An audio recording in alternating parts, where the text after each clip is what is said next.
Welcome back to our channel, your ultimate source for the most explosive daytime drama. Today is a beautiful day to dive into the scandalous secrets tearing Los Angeles apart. Grab your favorite drink, buckle up, and let's get straight into the seismic shockwaves hitting our favorite families this week. The collision was always inevitable. Two titans of Los Angeles fashion, forged in decades of betrayal and ambition, are finally crashing into each other at terminal velocity. The moment Steffy Forrester breaches the sanctuary of the Logan offices, the air is instantly sucked out of the room. This is no longer a Cold War fought behind changing screens and whispered secrets. This is a full-blown, catastrophic detonation. Steffy marches into enemy territory, her heels clicking against the floor like a ticking time bomb. Her eyes blaze with an unyielding, feral fury. She is not here to negotiate. She is not here to offer a truce. She is here to collect on the ultimate betrayal. Across the room, Hope Logan stands her ground. The sweet, accommodating Forrester ambassador is completely dead and buried. In her place stands a ruthless, calculated Logan executive who refuses to flinch. Hope stares down the co-CEO of Forrester Creations with absolute ice in her veins. She does not cower. She does not apologize. The years of biting her tongue, of playing the dutiful daughter and the compliant employee, evaporate in real time. The psychological shift is massive. Hope is channeling the sheer, unapologetic audacity of Bill Spencer and Katie Logan. She looks at Steffy, the woman who has held her career hostage, and delivers a verbal strike that shakes the very foundation of their rivalry. "I'm here now where I'm actually wanted." Hope fires back, her voice dripping with a venomous defiance that echoes off the walls of the Logan office. She takes a step forward, closing the distance, refusing to be intimidated. "Away from your control." The declaration is a seismic shockwave. Hope is officially claiming her power, severing the heavy chains of Steffy's corporate dominance. She is standing shoulder to shoulder with her Aunt Katie, aligning herself with the very empire that seeks to crush the Forrester legacy. This is not just a resignation. It is a declaration of independence, signed in the blood of their family feud. Steffy does not back down a single inch. The Forrester matriarch absorbs the blow, her jaw set in a rigid line of pure, uncompromising rage. She channels the iron will of Stephanie Forrester, unleashing a counterattack that will echo through the halls of both fashion houses for months to come.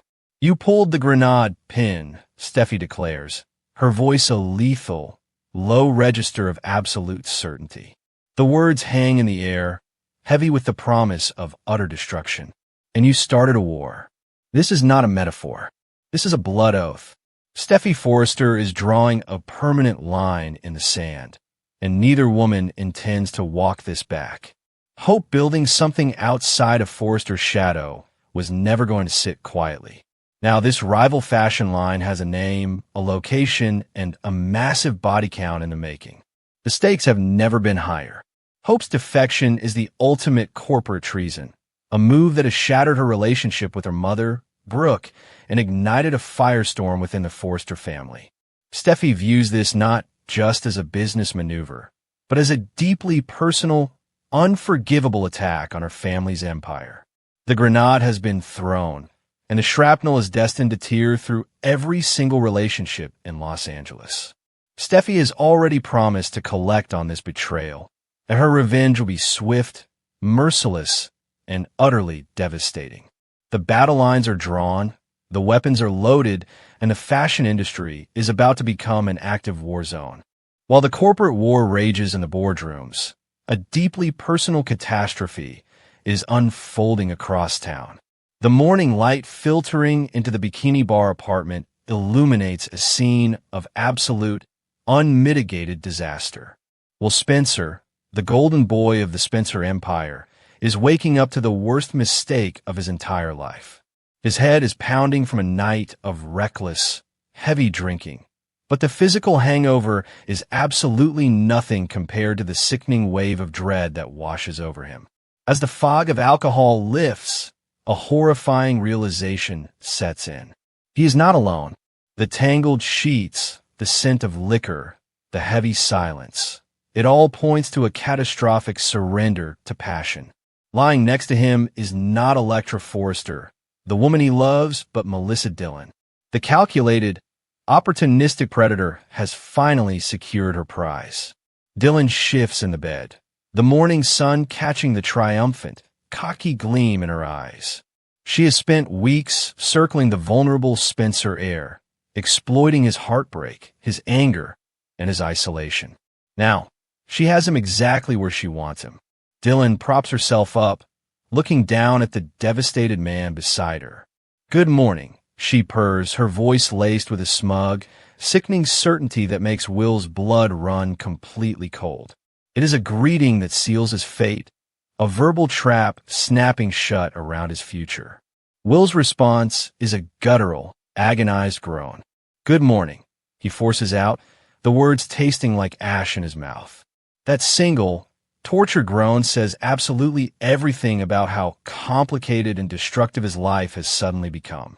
Waking up next to Dillon instead of Elektra is not a small detail he can quietly explain away.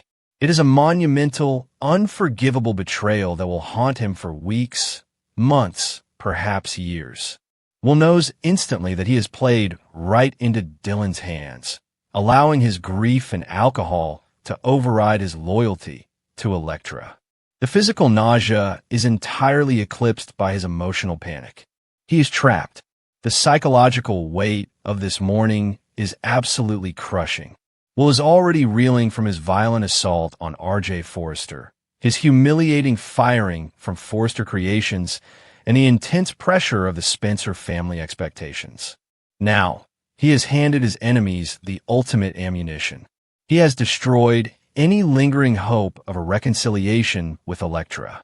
Dillon's presence in his bed is a ticking time bomb, and Will knows with absolute certainty that the explosion is going to cost him everything.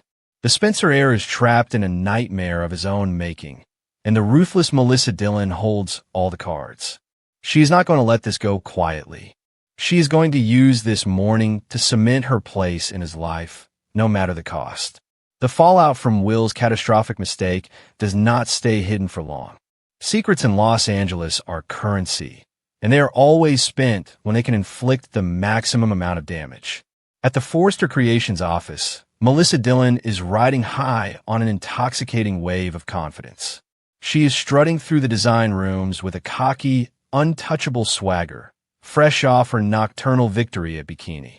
She believes she has outmaneuvered everyone, securing her place in Will Spencer's life and solidifying her status within the elite circles of the fashion world. She is untouchable, or so she thinks. Dillon's arrogant victory lap is violently interrupted. Elektra Forrester, her heart shattered and her eyes blazing with an unimaginable, feral fury, storms into the office to cut her former best friend down to size. The air crackles with a lethal tension as Elektra corners the smug receptionist. There is no polite greeting. There is no hesitation. There is only raw, unadulterated rage. "Tell me that you didn't," Elektra demands, her voice trembling with a volatile mixture of rage and profound heartbreak. The exact nature of Elektra's discovery is still a burning mystery, but the explosive timing lines up perfectly with Dillon's scandalous morning at Bikini. The words hit the room like a physical blow. Whether Elektra has uncovered the ugly truth about Will and Dillon's night of passion, or whether she has discovered another layer of Dillon's calculated manipulation, the confrontation is absolutely seismic. Elektra is staring into the face of a woman she once trusted implicitly, only to find a ruthless, two-faced opportunist staring back. Dillon's cocky demeanor falters for a fraction of a second, but the damage is already done. The unspoken betrayal hangs heavy in the air, a toxic cloud that permanently poisons their friendship. Elektra's hands are shaking, her eyes filled with tears that refuse to fall. She refuses to give Dillon the satisfaction of seeing her break. This confrontation is the absolute breaking point for Elektra. She has already endured the trauma of Ivy's manipulative schemes, the heartbreak of Will's violent outbursts, and the relentless, suffocating pressure of the Forrester-Spencer feud. Now, she is facing the ultimate betrayal from her closest confidant. Elektra's demand for the truth is a desperate plea for sanity in a world that has gone completely mad. As Dylan stands before her, radiating a sickeningly smug confidence, Elektra realizes that the war has claimed another casualty. Her friendship is dead. Her romance is in ashes. And R.J. Forrester is waiting in the wings, ready to capitalize on her devastation and pull her further into the Forrester fold. While the younger generation tears each other apart in boardrooms and bedrooms, a far more sinister threat is brewing in the shadows of Los Angeles. Alone in her dimly lit apartment, Sheila is experiencing a terrifying evolution. For once, the legendary villain is not actively scheming. She is not donning a disguise, she is not clutching a weapon, and she is not plotting a violent ambush. Instead, she is sitting in a suffocating, eerie silence, grappling with a single, obsessive question that threatens to push her over the absolute edge of sanity. The quiet is deafening. It is the terrifying calm before a catastrophic storm. Why won't you open your heart to me and let me in, Steffi? Why?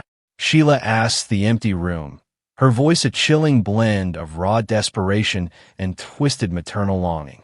The question hangs in the air, heavy with the weight of decades of bloodshed, manipulation, and terror. Sheila is a predator desperately trying to convince herself that she is a victim. She genuinely cannot comprehend why Steffi Forrester Finnegan refuses to grant her access to John Finn Finnegan and Baby Hayes. In Sheila's warped, psychotic reality, her signature on Deacon's divorce papers was a grand sacrifice that should have earned her a seat at the family table. She believes she is owed this. This quiet, solitary moment is infinitely more terrifying than any of Sheila's explosive rampages. When Sheila is actively scheming, she is predictable. She leaves a trail. But when Sheila is sitting alone, nursing a perceived injustice and asking questions that have no rational answer, she is a ticking time bomb with no visible timer. The question lands with a sickening weight because there is absolutely no guarantee that anyone on the other end is willing to listen. Steffi has made her boundaries painfully, violently clear. She will never, ever allow Sheila near her family. The door is permanently locked. But Sheila does not accept rejection. Her inability to understand Steffi's refusal is the catalyst for a brand new, highly dangerous obsession. She is stewing in her isolation, twisting Steffi's protective boundaries into a cruel, unjustified punishment. The longer Sheila sits alone with this question, the more dangerous she becomes. She is retreating to the darkest corners of her mind, cooking up a new, unpredictable strategy to infiltrate Finn's life. Steffi's peace is a complete illusion, a fragile glass house built on the edge of an active volcano. Sheila is coming, and this time, the explosion will be completely unpredictable. No one in Los Angeles is safe. Will Hope's ruthless Logan defection ultimately destroy the Forrester empire? Or will Steffi's promised revenge leave Hope with absolutely nothing? Next, the fashion war is raging, but a massive piece of the puzzle is missing. While the Forresters and the Logans are busy tearing each other to absolute shreds in the boardroom, the most dangerous ticking time bomb in Los Angeles is completely unaccounted for. Douglas Forrester has vanished without a single trace. The heir to two massive dynasties has been entirely erased from the canvas, and his glaring absence is about to trigger a catastrophic collision of fate, family, and high-stakes consequences. Hope Logan is aggressively building her new empire at Katie's rival fashion house, dodging Steffi Forrester's wrath and fighting a corporate bloodbath.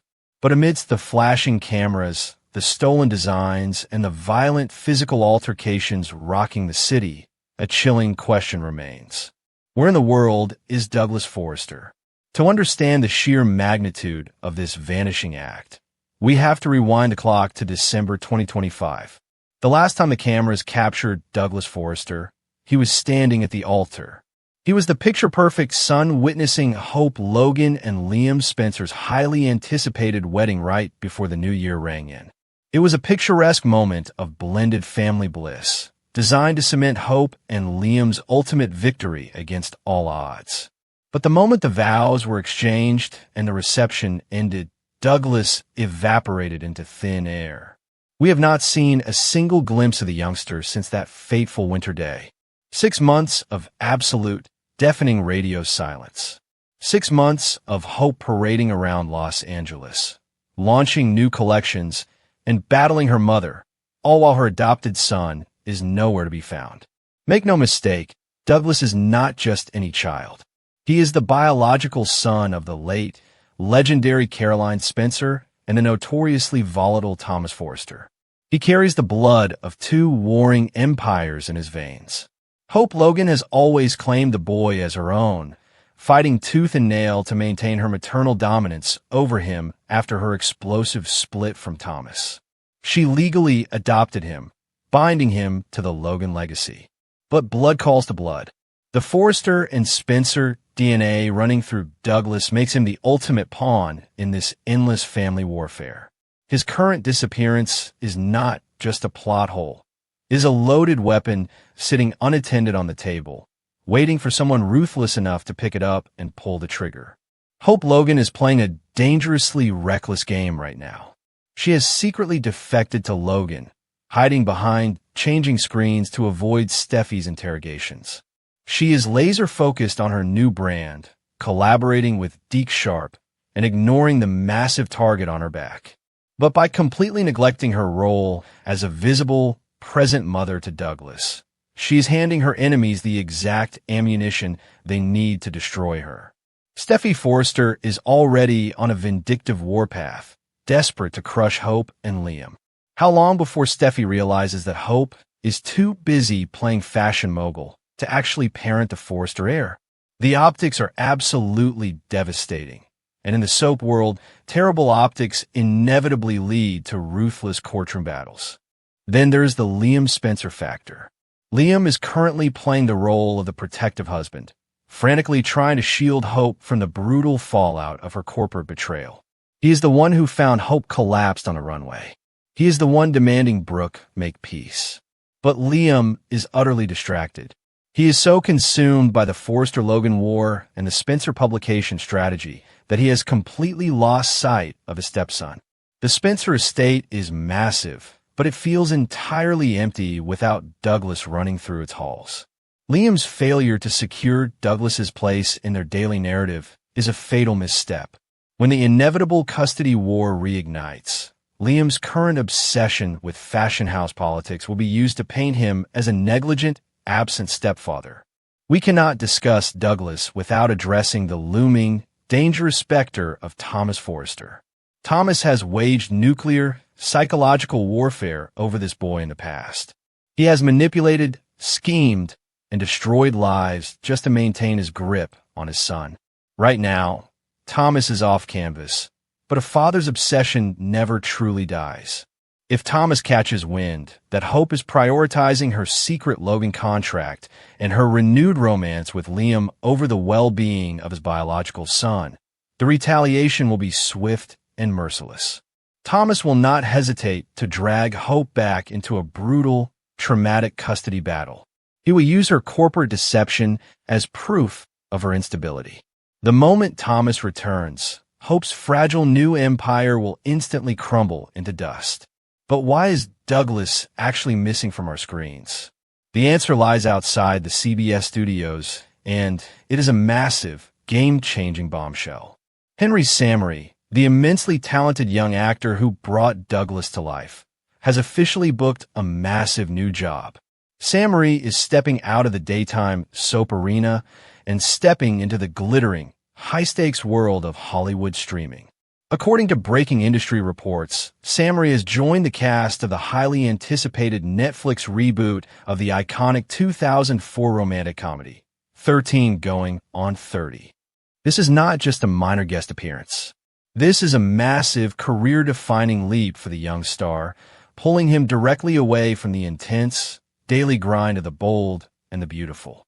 The sheer magnitude of this Netflix project cannot be overstated. Deadline has officially revealed that production for the 13 going on 30 reboot kicked off this very month, right in the heart of Los Angeles.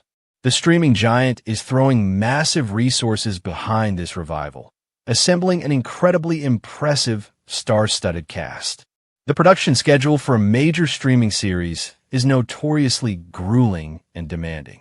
It requires long hours, intense focus, and absolute dedication. Sam Marie is currently locked into this high-profile Hollywood machine, leaving the Forrester-Logan drama entirely in his rearview mirror. He is leveling up, securing his future in the industry, and leaving a massive, gaping void in the center of the BMB canvas. The hype surrounding this Netflix reboot is reaching a fever pitch, fueled by explosive internet rumors. The hottest piece of gossip circulating the industry is that Jennifer Garner, the original, legendary star of the 2004 film, is slated to make a spectacular cameo appearance. Sharing the screen with Hollywood royalty like Garner elevates this project from a standard reboot to a massive pop culture event. Henry Samary is suddenly rubbing elbows with A-list titans. The prestige of this gig is astronomical. For a young actor, this is the golden ticket. But for the bold and the beautiful executives, it is a logistical nightmare. They have lost one of their most pivotal, emotionally resonant characters to the unstoppable force of the Netflix content machine. The timeline for this streaming blockbuster paints a grim picture for Douglas Forrester fans. While there is no official release date carved in stone, industry critics and insiders are heavily predicting a premiere in mid-2027. This means post-production, marketing, and potential reshoots will keep Samary tied to the Netflix promotional circuit for the foreseeable future. The bold and the beautiful moves at a breakneck daily pace. They cannot simply pause a major custody storyline for 2 years while waiting for an actor to finish a streaming series. The mid-2027 timeline forces the soap writers into a corner. They must make a drastic, immediate decision about the fate of Douglas Forrester, and whatever they choose will send shockwaves through the entire show. This brings us to the ultimate soap opera dilemma, the recast. Will the bold and the beautiful executives choose to recast the role of Douglas Forrester? Replacing Henry Samary is a monumental task. He brought a unique, heartbreaking vulnerability to the character that anchored years of intense, emotional storytelling. Bringing in a new child actor to instantly replicate that deep, established chemistry with Hope, Thomas, and Liam is incredibly risky. The audience is fiercely loyal to Samary's portrayal. A sudden recast could alienate viewers and disrupt the fragile dynamic of the core families. But leaving the character in off-screen purgatory while his mother wages a massive corporate war is equally jarring and completely unsustainable. There's another, even more explosive option on the table: soap opera rapid aging syndrome. What if the writers use this extended absence to drastically age Douglas up? Imagine a teenage Douglas Forrester suddenly walking through the doors of Forrester Creations. A rebellious, angst-ridden teenager carrying the volatile DNA of Thomas Forrester and the manipulative legacy of the Spencers. A Soares Douglas would instantly become the most dangerous wild card in Los Angeles. He would no longer be a helpless pawn to be fought over in family court. He would be an active, calculating player capable of making his own ruthless alliances. This single casting move would completely obliterate the current power structure of the show. If a teenage Douglas returns, the dramatic possibilities are absolutely nuclear. Imagine him rejecting Hope's maternal authority, disgusted by her corporate deception and her chaotic romance with Liam. What if he actively aligns himself with his Aunt Steffi? Steffi is currently desperate for any weapon to use against the Logans. A resentful, teenage Douglas, eager to claim his rightful place in the Forrester empire, would be the ultimate missile to launch directly at Hope. He could sabotage Logan from the inside. He could leak Katie's designs. He could completely shatter Hope's fragile reality, proving once and for all that blood is thicker than adoption papers. The betrayal would be devastating, absolute, and impossible to recover from. Alternatively, the writers might choose the easiest, yet most frustrating route, keeping Douglas trapped in off-screen boarding school purgatory. They could casually mention that he is away at an elite academy, safely removed from the violent physical altercations rocking Los Angeles. But this excuse is wearing incredibly thin. Will Spencer is throwing punches at the bikini bar. Brooke Logan is hurling velvet boxes at Katie's head. Eric Forrester is having unhinged meltdowns on live television. The city is a literal war zone. The idea that Hope is perfectly content, leaving her son stashed away while her entire family implodes, is a massive character assassination. It paints Hope as a negligent, self-absorbed opportunist, completely destroying her carefully crafted image. Steffy Forrester is not blind. She is a calculating, ruthless CEO who misses absolutely nothing. She is already suspicious of Hope's leave of absence. She is already vowing revenge for the Logan runway stunt. It is only a matter of time before Steffy realizes that Douglas is the key to breaking Hope entirely. Steffy will weaponize this absence. She will publicly question Hope's fitness as a mother. She will plant seeds of doubt in Liam's mind. She will use the Forrester PR machine to paint Hope as a woman who abandoned her Forrester son to chase a Spencer paycheck. Steffy will turn Douglas's empty bedroom into a PR nightmare, forcing Hope into a brutal, defensive corner from which she cannot escape. The collision course is set. The fashion war between Logan and Forrester is about to violently intersect with the unresolved trauma of the Douglas custody battle. Hope cannot hide behind changing screens forever.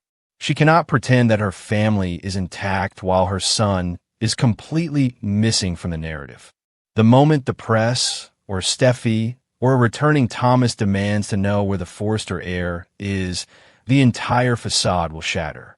The fallout will be swift, brutal, and entirely merciless. Hope's new empire at Logan will be overshadowed by a massive scandal, and the ensuing battle for control of Douglas will make the current corporate espionage look like absolute child's play. Consider the immense psychological toll this is secretly taking on Hope Logan. She is currently juggling the massive expectations of Katie Logan, the demanding design schedule with Deke Sharp, and the frantic attempts to placate Liam Spencer. But beneath that corporate armor, the guilt of Douglas's absence must be eating her alive.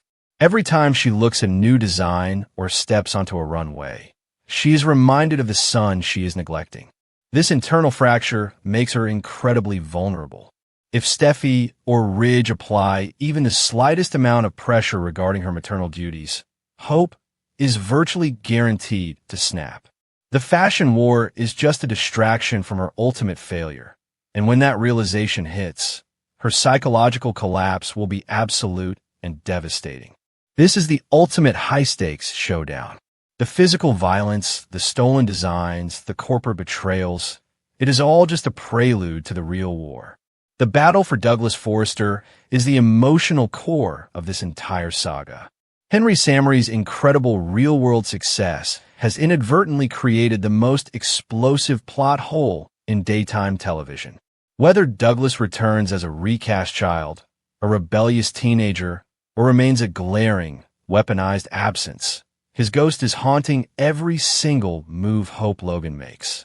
The tension is unbearable, the stakes are astronomical, and the consequences will permanently alter the landscape of Los Angeles.